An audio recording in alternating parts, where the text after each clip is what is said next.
অদ্য দুপুর 12 ঘটিকার সময় কুমিল্লা জেলার মনোহরগঞ্জ থানা এলাকা কানাতুয়া গ্রামের বাসিন্দা কামাল হোসেনের পুত্র মোহাম্মদ তারেক আজিজকে আমেরিকা পাঠানোর প্রমাণ দেখিয়ে অবৈধভাবে মানব পাচার করে তাহেরপুর গ্রামের দালাল চক্রে মূল হোতা প্রতারক মোহাম্মদ আশিক ইলাহি।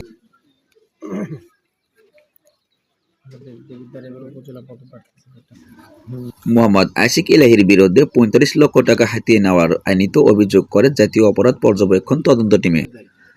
আইনিত অভিযোগে জাতীয় অপরাধ পর্যবেক্ষণ তদন্ত টিমের মহাপরিচালক মোহাম্মদ আবুল বাশার চৌধুরী, আইনজীবী ও সাংবাদিক সহ সরজমিনে তদন্ত টিম সহ তদন্ত চালিয়ে যায়।